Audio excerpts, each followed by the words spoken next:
नमस्कार दोस्तों, मैं हूं आपका दोस्त के बी। तो आज की इस वीडियो में हम 1 अगस्त 2022 को एसएससी फेज 10 के तीसरी शिफ्ट का जो एग्ज़ाम हुआ है, इसमें पूछे गए जीके, जीएस और करंट अफेयर्स के प्रश्नों को हम लोग डिस्कस करेंगे। तो पूरा वीडियो बहुत ही ध्यान से देखिएगा। इस वीडियो की जो पीडीएफ फाइल है वह आपको टेलीग्राम चैनल केवी गुरुजी या kvguruji.in के ऊपर मिल जाएगी। वहाँ से आप इसके पीडीएफ को डाउनलोड कर सकते हैं। और सबसे ज़रूरी चीज़ कि अगर आप में से कोई आने वाले किसी भी शिफ्ट में एग्ज़ाम देता है तो ये मेरा व्हाट्सएप नंबर है। इस नंबर के ऊपर आप अपने सभी जीके, जीएस और करंट अफेयर्स के प्रश्नों को शेयर कर सकते हैं। तो चलिए अब इस वीडियो की हम शुरुआत करते हैं। देखिए, पहला प्रश्न एक बहुत ही सिंपल सा आया था कि कांग्रेस का जो पहला अधिवेशन है ये कहाँ पर हुआ था। तो आप सभी को पता होगा कि कांग्रेस पार्टी की स्थापना ही हुई थी आपके मुंबई में, और 28 दिसंबर 1885 को कांग्रेस की स्थापना होती है और उसी समय इसका पहला अधिवेशन होता है आपके मुंबई में। आपको ये भी ध्यान रखना है कि कांग्रेस का जो पहला अधिवेशन हुआ था इसकी अध्यक्षता व्योमेश चंद्र बनर्जी जी के द्वारा किया गया था। अगला प्रश्न पूछा गया बहुत ही सिंपल सा कि पंडित बिरजू महाराज हमारे कौन से क्लासिकल डांस से संबंधित हैं। तो आप सभी को पता होना चाहिए पंडित बिरजू महाराज हमारे कथक के डांसर थे और इसी साल इनका निधन हुआ है।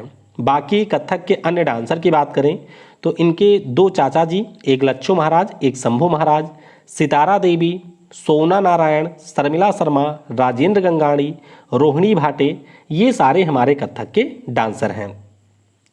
अगला प्रश्न पूछा गया कि भारतीय संविधान में जो मूल कर्तव्य हैं जिन्हें आप लोग फंडामेंटल ड्यूटीज़ कहते हैं, ये आपके किस समिति की सिफारिश पर शामिल किए गए थे।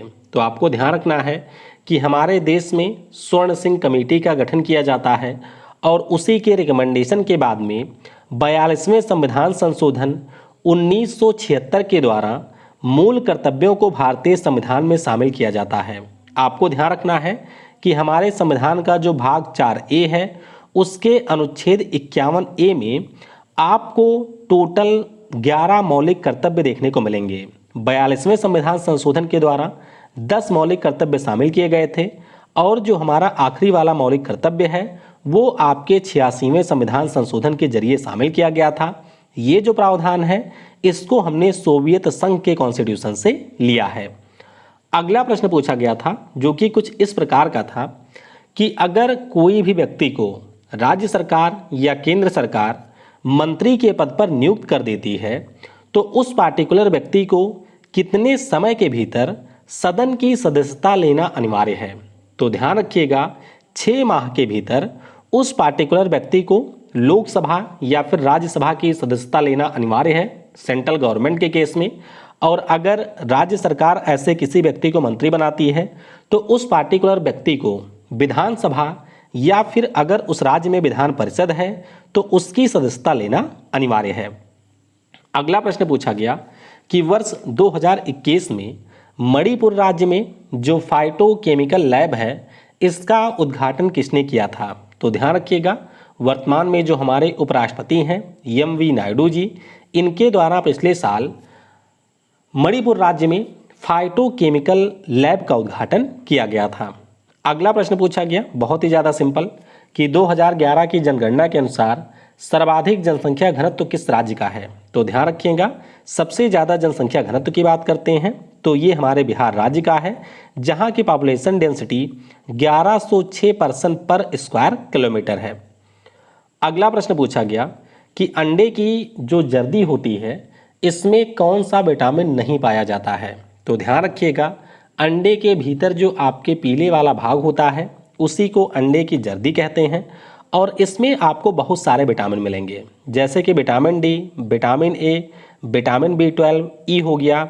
इसके अलावा ओमेगा 3 फैटी एसिड होता है, फोलेट होता है। तो ऑप्शन में आपके शायद विटामिन C दिया गया था, तो विटामिन C आपके अंडे के जर्दी में नहीं मिलता है। अगला प्रश्न पूछा गया कि महाराणा प्रताप जी जो हमारे थे वो आपके किस पार्टिकुलर स्थान से राजा थे। तो आपको पता होना चाहिए महाराणा प्रताप जी हमारे मेवाड़ के शासक थे और अगर आपसे इनकी डायनेस्टी पूछा जाए तो ध्यान रखिएगा ये हमारे सिसोदिया डायनेस्टी के राजा थे। अगर हम लोग बात करते हैं महाराणा प्रताप जी की। तो 9 मई 1540 को कुंभलगढ़ के किले में इनका जन्म हुआ था और इनकी जो डेथ है वह 19 जनवरी 1557 को हुआ था चावंद में। अगला प्रश्न पूछा गया कि इल्तुतमिश के द्वारा जो आपके जीतल की मुद्रा चलाई गई थी, ये मुद्रा किसकी बनी हुई थी? तो इल्तुतमिश के द्वारा आपके चांदी की मुद्रा चलाई गई थी और ये जो जीतल की मुद्रा है ये आपकी तांबा यानी कि कॉपर की बनी हुई थी। तो ध्यान रखिएगा, इल्तुतमिश ने चांदी का टका नाम से मुद्रा चलाया था और इसी के द्वारा तांबे का जीतल नाम के सिक्के चलवाए गए थे। अगला प्रश्न पूछा गया कि कांग्रेस के किस अधिवेशन में कांग्रेस और मुस्लिम लीग के बीच में समझौता हुआ था, या फिर नरम दल और गरम दल में समझौता हुआ था? तो ध्यान रखिएगा, ये जो अधिवेशन है वो लखनऊ में होता है 1916 में। अंबिकाचरण मजूमदार के द्वारा इस अधिवेशन की अध्यक्षता की जाती है और इसी अधिवेशन के दौरान कांग्रेस और मुस्लिम लीग, इसके अलावा नरम और गरम दल के बीच में समझौता होता है। अगला प्रश्न पूछा गया कि दिल्ली विधानसभा में सीट की संख्या के संबंध में जो प्रावधान है ये आपके कौन से अनुच्छेद में है? तो आपको पता होना चाहिए, हमारे संविधान में 69वां संविधान संशोधन किया जाता है 1991 में और इस संशोधन के जरिए दिल्ली को एक केंद्र शासित प्रदेश का दर्जा दिया जाता है। दिल्ली का जो एरिया है वो आपका नेशनल कैपिटल रीजन तक विस्तारित किया जाता है। दिल्ली में एक विधानसभा बनाई जाती है और इस विधानसभा में आपके सीटों की संख्या डिसाइड की जाती है। तो ध्यान रखिएगा, ये सारे जो प्रावधान हैं वो आपको अनुच्छेद 239 के ए में देखने को मिलेगा और आपको ये भी ध्यान रखना है कि ये जो विधानसभा है ये 69वें संविधान संशोधन के द्वारा इंसर्ट की गई थी। अगला प्रश्न पूछा गया कि पंजाब से अलग होकर हरियाणा को कब राज्य का दर्जा दिया गया था? तो ये भी आपको ध्यान रखना है, 1 नवंबर 1966 को पंजाब आपका 2 भागों में टूटता है। जो पंजाबी बोलने वाले लोग थे वो पंजाब में जाते हैं और जो हिस्सा आपके हरियाणवी लोगों का था उसे एक नया राज्य बनाया जाता है और इसी का नाम होता है हरियाणा। अगला प्रश्न पूछा गया कि भारतीय संविधान के किस अनुच्छेद के अंतर्गत दिल्ली को सर्वोच्च न्यायालय का स्थान घोषित किया गया है? तो जरूर ध्यान रखिएगा, हमारे संविधान का जो अनुच्छेद 130 है इसी के अंतर्गत दिल्ली को सर्वोच्च न्यायालय का स्थान घोषित किया गया है। यानी कि इसी अनुच्छेद में बताया गया है कि हमारे देश का जो सुप्रीम कोर्ट है वो आपको दिल्ली में देखने को मिलेगा।